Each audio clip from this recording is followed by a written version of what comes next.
Arsitektur Renaissance merupakan gaya arsitektur di Eropa yang bermula pada abad ke akhir 14 atau abad 15 hingga awal abad ke-17 setelah Eropa mengakhiri periode abad pertengahan pasca runtuhnya kekaisaran Bizantium di Romawi Timur.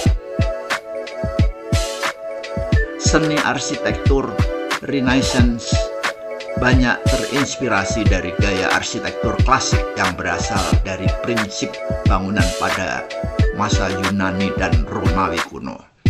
Arsitektur ini juga menjadi cahaya pada masa abad pertengahan yang dikenal sebagai periode kegelapan di Eropa. Pada masa ini banyak arsitek-arsitek di Italia yang mulai meninggalkan gaya arsitektur bernuansa agama yang dulunya banyak diterapkan saat periode pertengahan. Mereka mulai menerapkan prinsip arsitektur berskala manusia atau antrosentris yang lebih bersifat duniawi. Salah satu tokoh penting yang memperkenalkan gaya arsitektur ini adalah Filippo Brunelleschi, seorang desainer dan arsitek dari Italia yang membuat karya fenomenal kubah katedral Florence.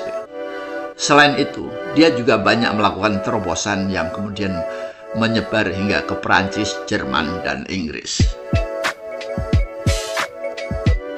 Ciri khas daripada gaya arsitektur Renaissance yaitu ciri khas memiliki kesan megah dan menawan yang dapat dilihat dari berbagai tampilan sudut dekorasi bangunan yang dibuat pada masa tersebut. Berbentuk limas atau berbentuk kubah cembung yang menjadi ciri khas baru dari gaya arsitektur ini. Sementara bagian interior, para arsitek juga banyak menerapkan kombinasi unsur klasik yang dapat dilihat dari dekorasi, mosaik, patung, relief, lukisan dinding hingga lukisan di langit-langit yang biasanya mengambil tema epos dengan aliran romantisme. Beberapa bangunan arsitektur Renaissance yang saat ini masih dapat dikunjungi di negara-negara Eropa yaitu El Escorial di Spanyol yang disebut sebagai salah satu bangunan arsitektur Renaissance terbesar di dunia yang dibangun pada tahun 1563. Di Prancis, Genhipe juga bisa mengunjungi Château de Chambord yang dirancang oleh arsitek asal Italia Domenico da Cortona pada tahun 1519 yang berkolaborasi dengan insinyur dari Prancis Pierre Nepveu dan selesai dibangun pada 1547. Namun tak ingin jauh-jauh ke luar negeri, di Indonesia juga ada bangunan dengan ciri arsitektur neo-renaissance, yakni Museum Bank Indonesia yang dibangun pada masa kolonial Belanda dan dirancang oleh arsitek Eduard Cooper. Nah, ini dia Genhipe, sejarah dan ciri bangunan arsitektur Renaissance. Ciri utama daripada arsitektur Renaissance yang mudah dikenali antara lain adalah pilar-pilar yang tinggi dan bangunan yang simetris. Dia meninggalkan jenis bangunan lama yang bersifat kuno, misalnya bangunan gotik yang terlalu kuno dan dianggap tidak lagi menjadikan bangunan yang menarik, sehingga para insinyur, para arsitek pada masa periode Renaissance tersebut mencoba menciptakan bangunan yang indah dengan keluar dari pakem-pakem arsitektur lama di masa pertengahan.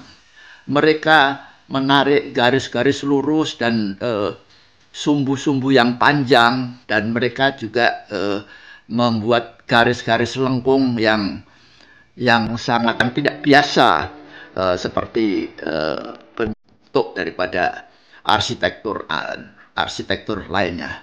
Kita tahu ada arsitektur Georgian yang indah, maskulin, simetris.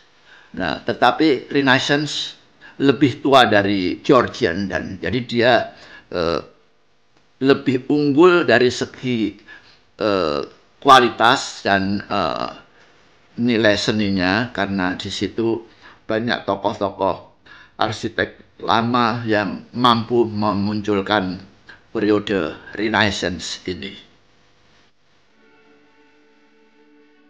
Secara garis besar, jadi arsitektur Renaissance ini adalah merupakan karya arsitektur yang memang sangat tinggi nilai seninya.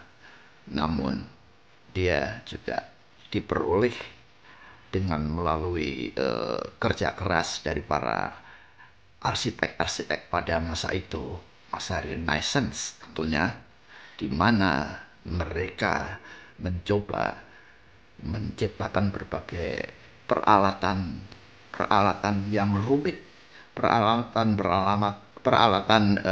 konstruksi yang belum ada seperti pada masa sekarang ini.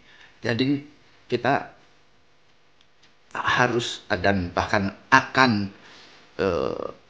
memberikan apresiasi yang tinggi dengan karya cipta para arsitek pada masa itu, di mana mereka membangun bangunan yang tinggi sekali, yang sangat jenjang, dan dengan bentangan luas bangunan yang cukup lebar, tetapi menghasilkan sebuah karya yang masih bisa dinikmati hingga saat ini. Ini adalah bagian daripada kebesaran jenis atau